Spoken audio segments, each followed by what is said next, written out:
अंग है निष्काम कर्मयोग। ध्यान योग का अंग है निष्काम कर्मयोग। हाँ,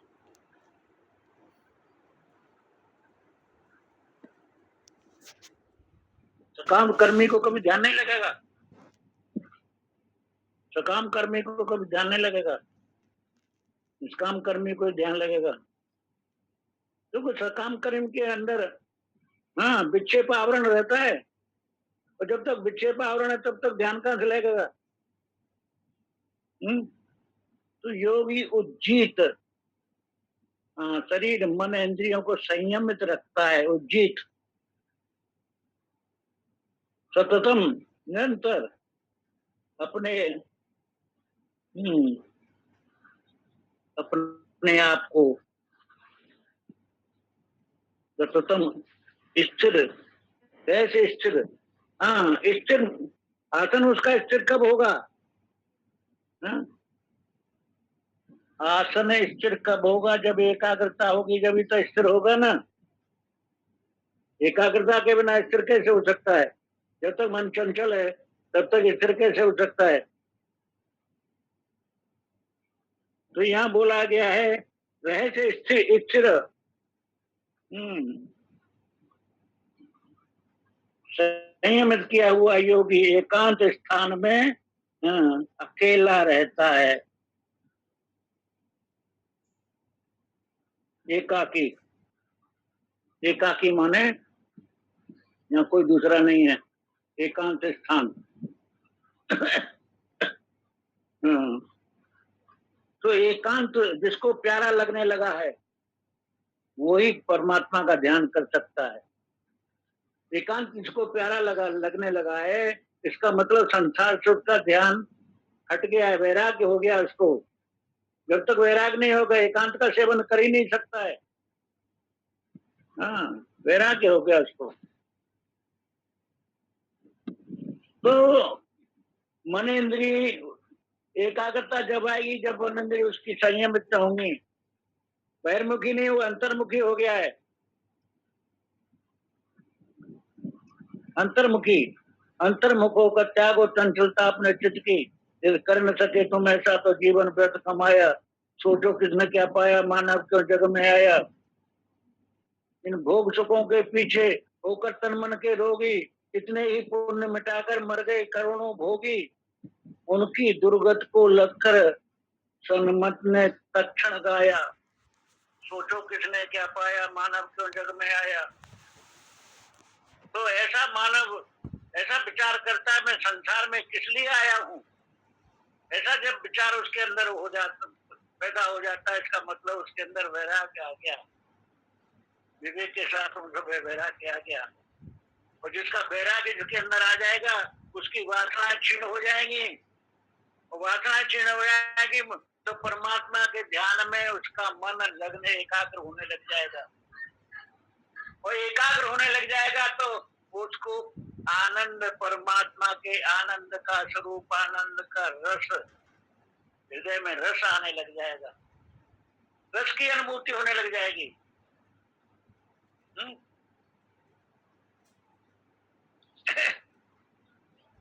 यह चित्तात्मा, यह चित्तात्मा संयमित हो गया उसका मन इंद्रिया, यह चित्तात्मा निराशी अपरिग्रह, आशा रहित, अपरिग्रह, ये दो चीजें बहुत जरूरी हैं ध्यानावस्था के लिए। अपरिग्रह नहीं है, संसार के परिग्रह में लगा हुआ है तो उसका चिंतन तो अर्थ के ऊपर ही रहेगा ना, और मिले और मिले, मिले संग्रह के ऊपर रहेगा। देखो संग्रह और भोग दो ही तो ये आदमी को संसार की तरफ भगाते हैं, भोगों में लगाते हैं, भोग और संग्रह। तो अपरिग्रह मतलब संग्रह का त्याग जिसने कर दिया है, अब कोई नहीं, यथालाप संतुष्ट हो गया है, जब तक संतुष्ट जो मिल गया उसमें संतुष्ट है, ऐसा प्राणी ही एकाग्र हो सकता है। अगर संग्रह में अपरिग्रह नहीं है तो उसका चिंतन जो है विक्षेप आता रहेगा, मन चंचल बना रहेगा, ध्यान एकाग्रता नहीं आएगी ध्यान में, और जब तक ध्यान एकाग्र नहीं होगा, शरीर स्थिर नहीं होगा, तब तो प्राण कैसे स्थिर हो सकता है? और प्राण स्थिर नहीं होगा तो मन स्थिर कैसे हो सकता है? हाँ, मन भी तो शरीर स्थिर होगा तो प्राण स्थिर होगा, और प्राण स्थिर होगा तो मन स्थिर होगा। तो स्वरूप का अब स्वरूप में बैठेगा।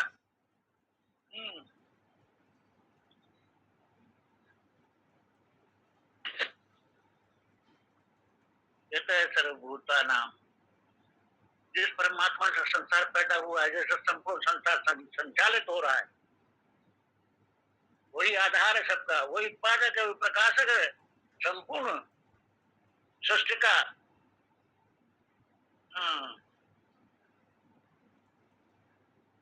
उस परमात्मा को अपने अपने स्वभाव कर्मों के द्वारा पूजन करना चाहिए। ये मैं दूसरा श्लोक ले लिया।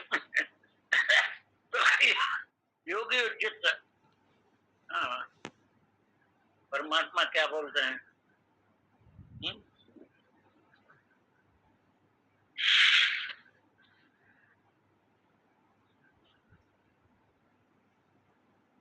तो प्रथम पंक्ति में श्लोक में क्या बोला है? हाँ, कि मिथ्या आशा के साधन को मन से दूर करो। मिथ्या आशा, ये संसार की आशा जो मिथ्या है, उसको दूर करो अपने मन से। मिथ्या आशा,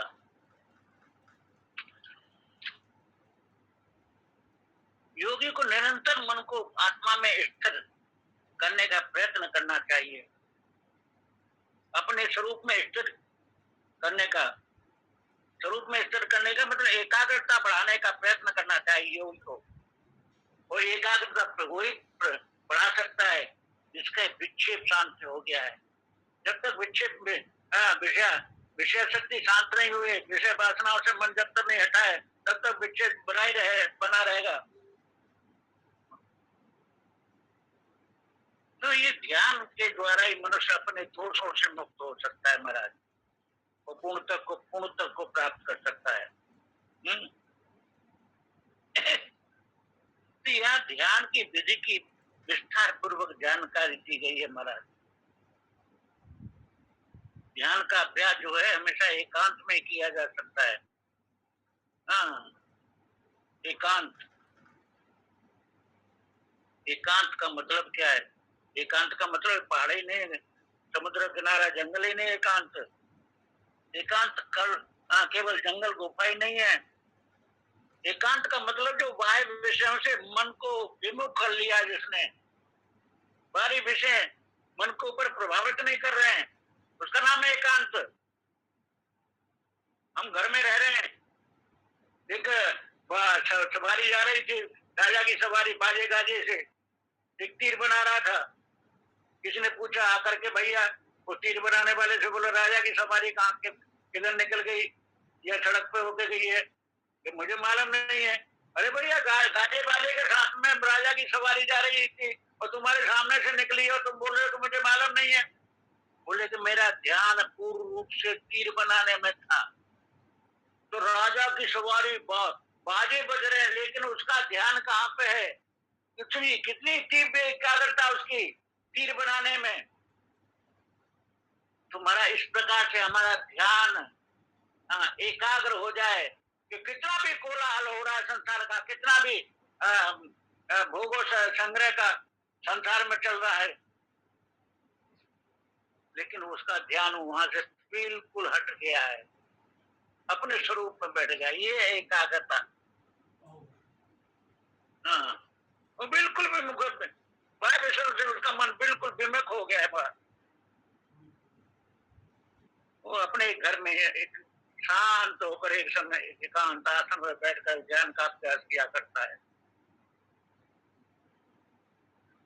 वास्तविक एकाग्रता क्या है? वास्तविक एकाग्रता है मन की विषय विमुखता, विषय से विमुख हो जाए मन, यही वास्तविक एकांत है।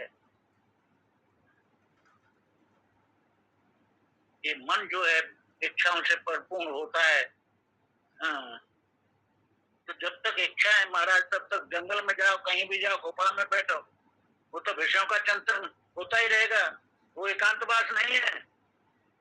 हाँ, एकांतवास में रहे से स्थित। तो एकांत रहे से स्थित, एकांत रहे से स्थित का मतलब है कि हाँ, जीवन के उच्च मूल्यों को जान जाता है। वो उच्च मूल्यों के लिए वो जीने का हमेशा सतत प्रयत्न करता है, वो अभ्यास करता है पूरी लगन के साथ में, अपने विचारों की दशा को परमात्मा की तरफ, अपने चिंतन को परमात्मा की तरफ, लक्ष्य की तरफ बढ़ाता है। वो संसार का चिंतन नहीं करता है, वो परमात्मा का चिंतन करता है, निरंतर चिंतन। जैसे हमारे शर्मा जी ने बोला, तो मैंने निरंतर कभी ध्यान कर रहा हूँ, कभी माला कर रहा हूँ, कभी कुछ अध्ययन कर रहा हूँ, कभी सत्संग कर रहा हूँ, निरंतर अपने मन को लगाए हुए है।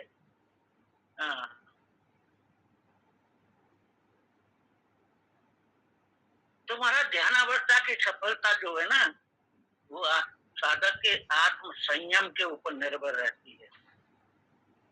आत्म संयम, जितना जितना आत्म संयम हो गया है, आत्म संयम जितना जितना बढ़ गया है, उतना उतना उसका ध्यानावस्था बढ़ता चला जाएगा, ध्यानावस्था बढ़ती चली जाएगी।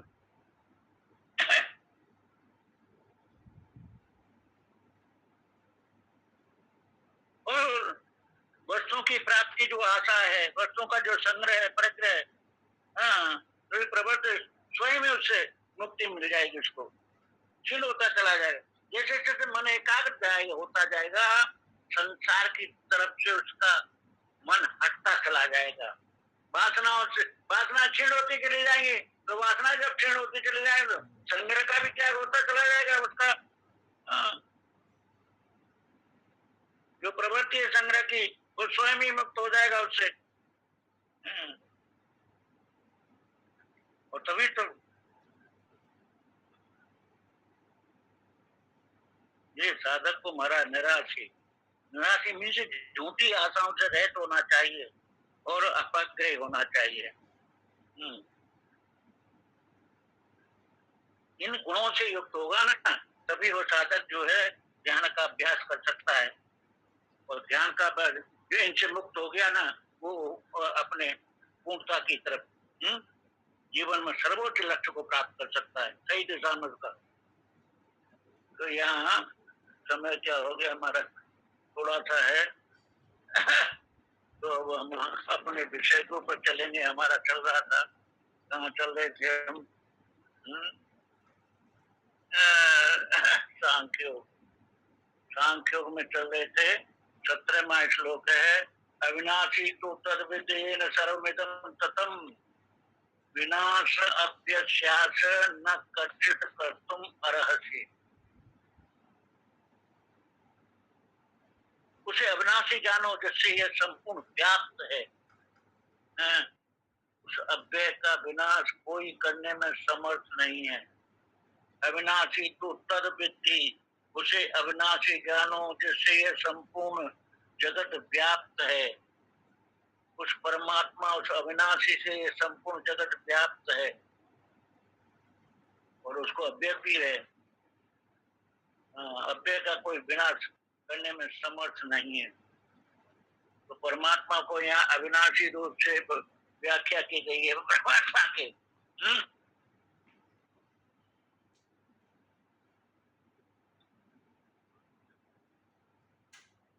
अविनाशी जो कभी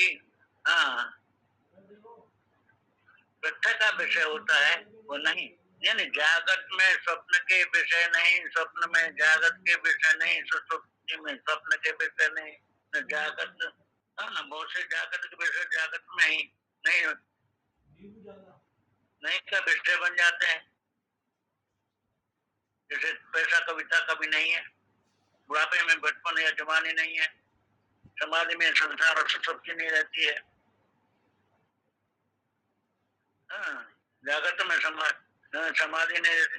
लेकिन मैं नहीं हूँ ऐसा कभी होता नहीं है। चाहे जागत आवे, सुसुप्ति आवे, स्वप्न आवे, समाधि आवे, बुढ़ापा आवे, बचपन आवे, जवानी आवे, ऐसा कोई भी आ, कोई भी पल नहीं है जहाँ जब मैं नहीं हूँ। मैं नहीं हूँ ऐसा किसी को अनुभव नहीं हो सकता है महाराज।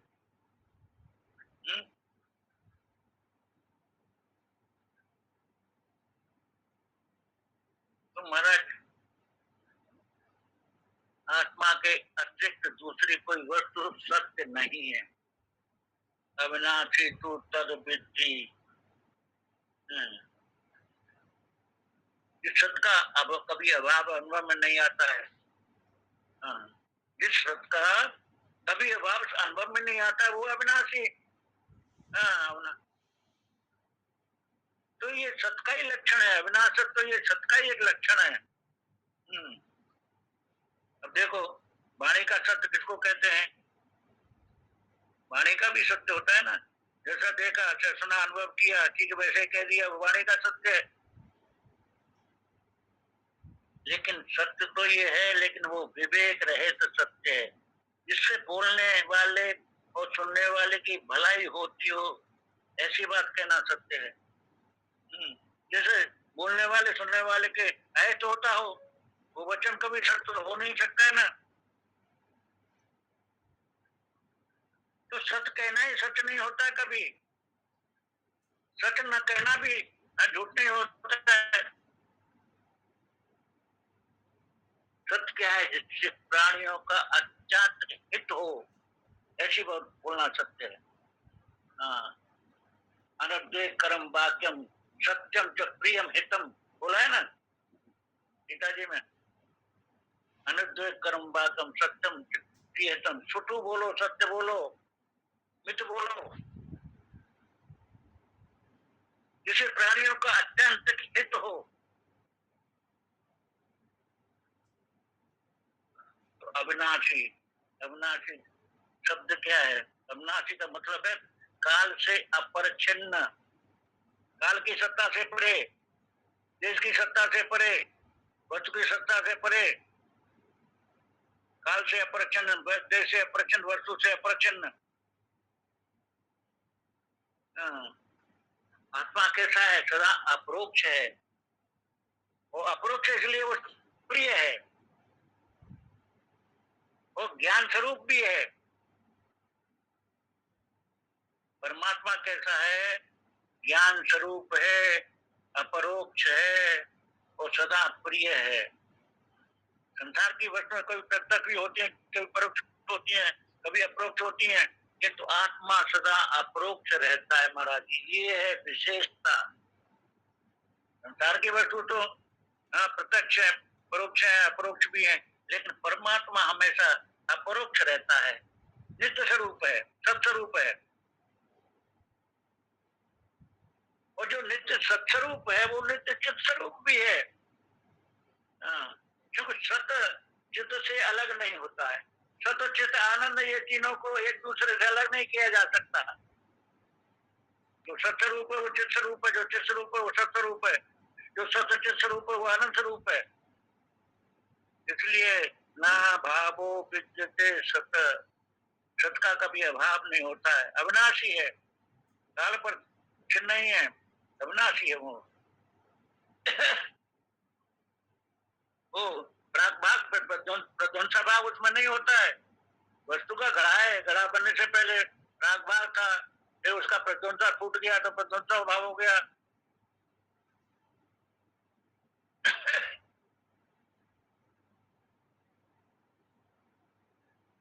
तो ऐसा जो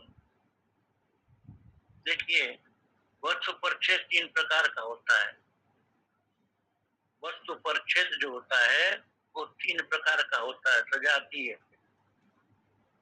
सजातीय जैसे मनुष्य मनुष्य में भेद है, विजातीय मनुष्य पशु में भेद है, स्वगत भेद, अपने हाथों पैरों में भेद है, स्वगत भेद। इसके बाद में पंचभेद भी है। ये वस्तु पंचभेद, पंचभेद भेद क्या माना गया है? जैसे जीव जगत का भेद है, जीव जीव का भेद है, जगत जगत का भेद है, ईश्वर जगत का भेद है, ईश्वर जीव का भेद है। ये 6 ये 5 है महाराज।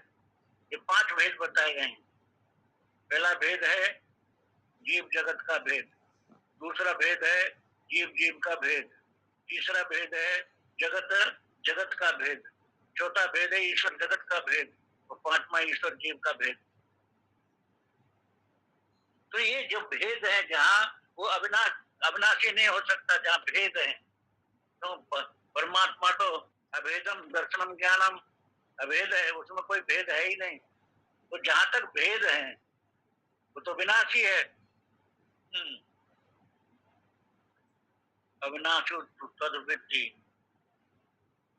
अविनाशी कैसे? वो त्रिकालाबाधित है, तीनों काल में जिसका बाद नहीं, जागृत तीनों काल में जिसका बाद नहीं है, वो परिपूर्ण है। कुछ प्रक्षेद काल प्रक्षेद रहते तत्व से जाना जाता है। अब प्रश्न ये उठता है कि उससे हमारा संबंध क्या है और हम उसका अनुभव कैसे करेंगे? उसका अनुभव कैसे करेंगे? हमारा उससे संबंध क्या है? तो उत्तर इसका दिया, येन सर्वमिदं ततम्, येन सर्वमिदं ततम्। वो जो सद्वस्तु है ना, सर्व देश में, सर्व काल में, देश काल वस्तु से रहते हुए ही वो विद्यमान है। सर्व देश में विद्यमान है, सर्व काल में विद्यमान है, सर्व वस्तु में रहते हुए विद्यमान है। उसका अनुभव वैकुंठ में होगा या महापन इदम सर्वम ततम। वो सब में व्याप्त है महाराज। मनुष्य, पशु, कीड़े, पतंग, वृक्ष, मिट्टी, हाँ पानी, जितना भी है संसार की वस्तु सब में वो व्याप्त है महाराज। जैसे कैसे व्याप्त है? जैसे वस्त्र में सूत्र ताने बाने रूप से जैसे व्याप्त है ना, सारे वस्त्रों में जैसे सूत्र व्याप्त है। सोना हारकुंडल कंकड़ स्वर्ण व्याप्त है, जैसे सब में जितना भी दृश्यमान जगत है उसमें ततम व्याप्तम, वो अद्वितीय सत्ता सब में व्याप्त है महाराज। जैसे काल रूप से कार में व्याप्त है,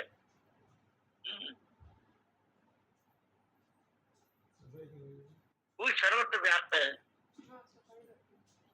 वो जगत के रूप में वही परमात्मा प्रतीयमान हो रहा है, जगत के रूप में वही प्रतीयमान हो रहा है। ये न सर्वहितम ततम। गीता में बार बार ऐसे कि आप पुनः की बोल जा रहे हो।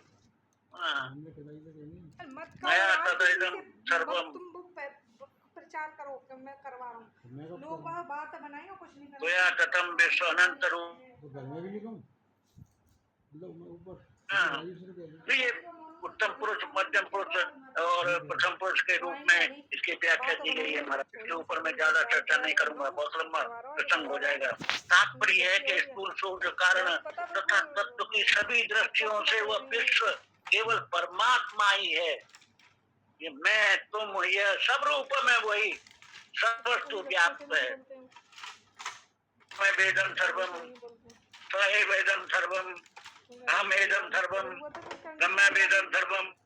द्वितीय में मंत्र में स्पष्ट बताए हुए इसमें मैं तुम यह ब्रह्म सब ब्रह्म रूप से, वो तत्व रूप से सभी सब में व्याप्त है। प्रत्यक्ष चैतन्य में परमात्मा सब में भरपूर है। बहुत आगे चला गया मैं मेरे ख्याल से, यहीं पे बात करना। बोलो सच्चिदानंद भगवान की जय, वहाँ के बिहारी लाल की जय, सतगुरुदेव भगवान की जय। जय जय श्री राधे श्याम, जय श्री कृष्ण महाराज, जय श्री कृष्ण।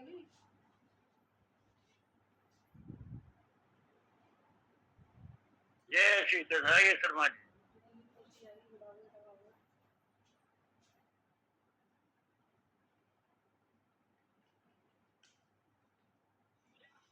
आज शर्मा जी नहीं है तो तुम ऋतु से कह देना ना, ऋतु लाला से कह दी मैंने। मोनू से निकलिए। हाँ ललिता जी एक शर्मा भजन जी सुना दो बोलेंगे। तो। ललिता जी एक भजन सुना दो फिर देखें। ललिता जी एक भजन सुना दो जब तक। सभी को जय श्री कृष्ण, सादर नमन। शुभा के बिहारी लाल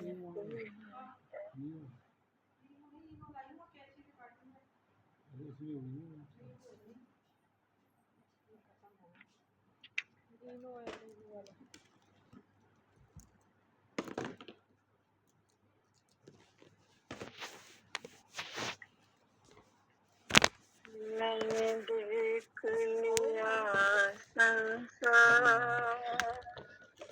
कोई संसार नहीं है। मैंने देख लिया संसार, कोई संसार नहीं। परफ्यूम लग रखी है मेरी नजरों में उसके लिए यानी कि सरकार, 1 किलो अरे वो हो जाएगी ना। मेरी नजरों में सरकार, और एक ठाकुर जी के लिए आदि किलो का आदि किलो यहाँ के लिए बर्फी में पेड़ा तो उतर ही नहीं है ना भाई। कल लाली क्या कहाँ लाली बार बार फोन आ रहे हैं उसके, 2 बार फोन आते रहते भाई कहाँ है वो। फूल जैसे प्यारा गुलाब, अरे कल ही आ जाएगी माला। ऐसा ही ऊंचा कुछ रुतबा जनाब का। 10 बजे तक अब तक वहाँ से सूरज से गई अब तक आई नहीं फूल जैसे है। फूल गुलाब का, ऐसा ही ऊंचा कुछ समझ जाएगी पथवारी रुतबा जनाब का। जीवन धन प्राण अदा, कोई तुमसा नहीं है। मैंने देख लिया संसार,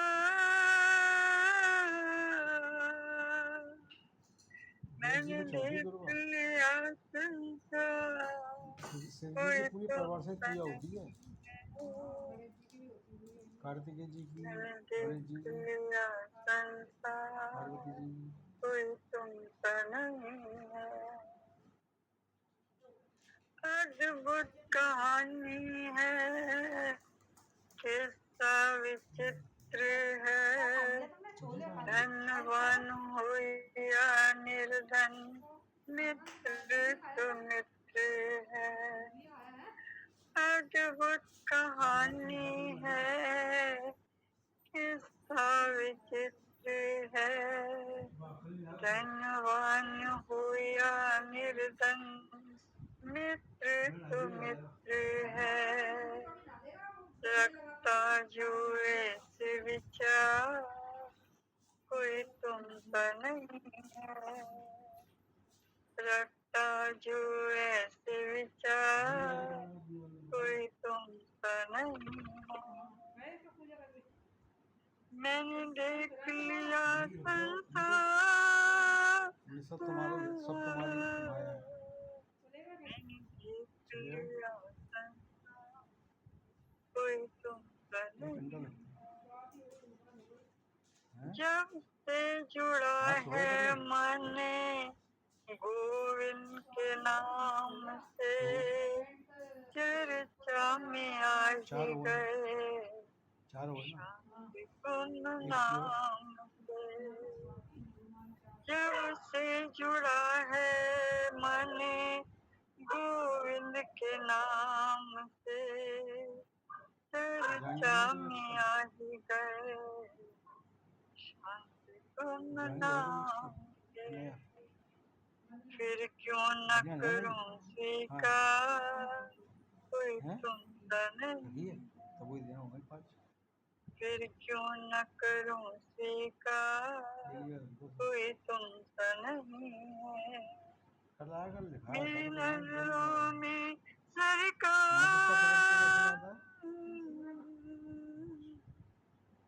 मेरी नजरों में सरकार कोई तुम और अनाज हो गए 7 तरह के, उसमें कितनी है? कोई तुमसा नहीं मैंने देख लिया संसार कोई तुमसा नहीं मेरे बांके बिहारी जय हो तुम्हारी मेरे गिरवरधारी जय हो तुम्हारी मेरे मदन मुरारी जय हो तुम्हारी मेरे बांके बिहारी जय हो तुम्हारी प्यारे जय हो तुम्हारी मैंने देख लिया संसार कोई तुमसा नहीं है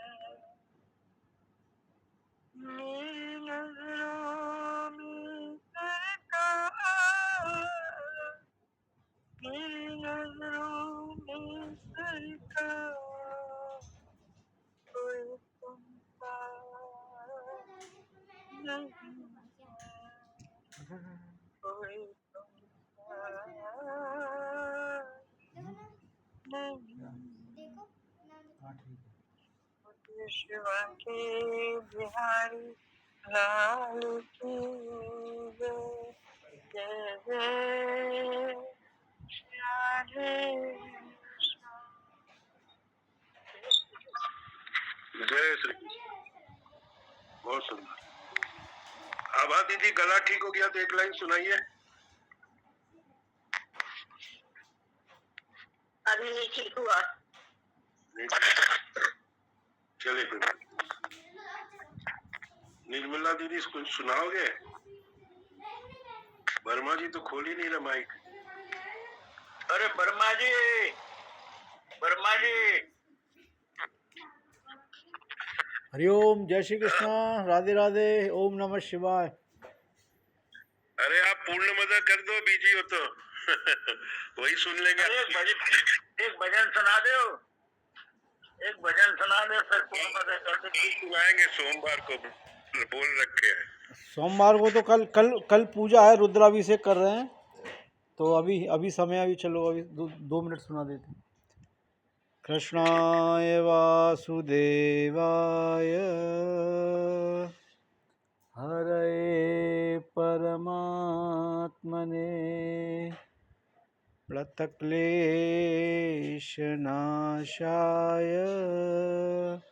श्रीगोविन्दाय नमो नमः। वसुदेवसुतं देवं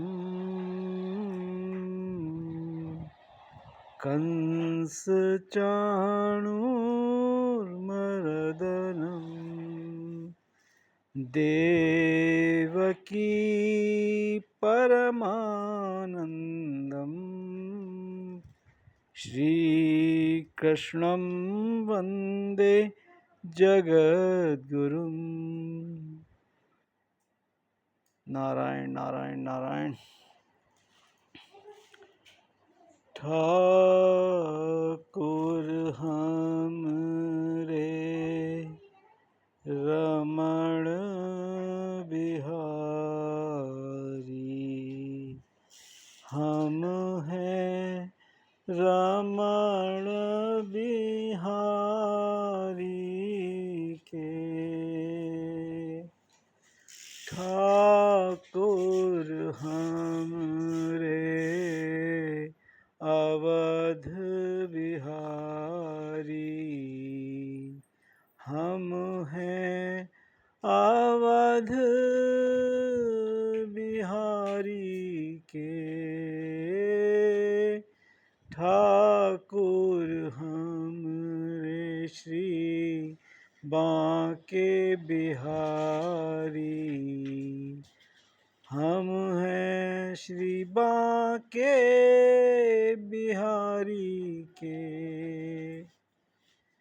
साधु सेवा धर्म हमारा,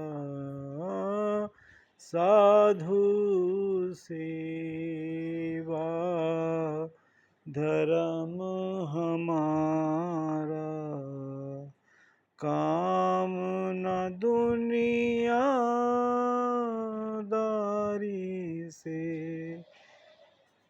साधु सेवा धर्म हमारा, काम न दुनियादारी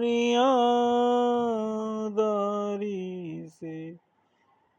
कोई भला कहो चाहे बुरा कहो, कोई भला कहो चाहे बुरा कहो, हम हो चुके रमण बिहारी के, हम हो गए अवध बिहारी के।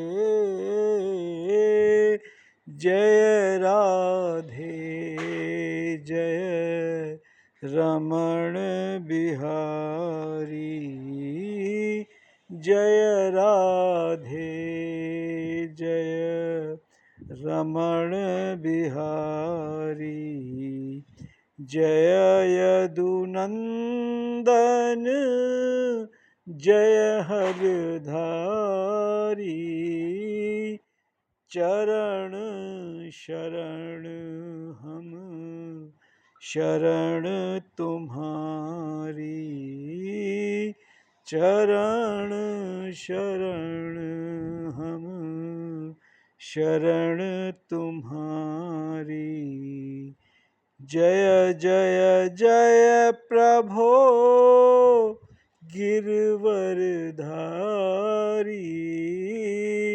चरण शरण हम शरण तिहारी, चरण शरण हम शरण तिहारी। जय जय जय प्रभो गिरवरधारी, हरे राम राम राम हरे हरे, हरे कृष्ण कृष्ण कृष्ण हरे हरे, राम राम राम हरे, हरे कृष्ण कृष्ण कृष्ण हरे, हरे राम राम राम हरे, हरे कृष्ण कृष्ण कृष्ण हरे, हरे राम राम राम हरे, हरे कृष्ण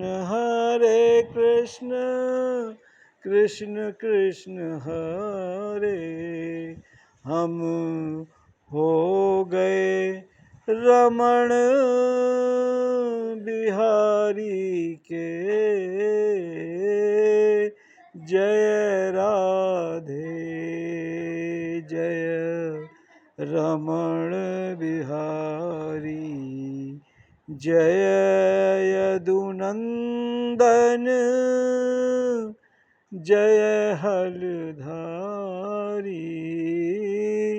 चरण शरण हम शरण तिहारी, चरण शरण हम शरण तिहारी।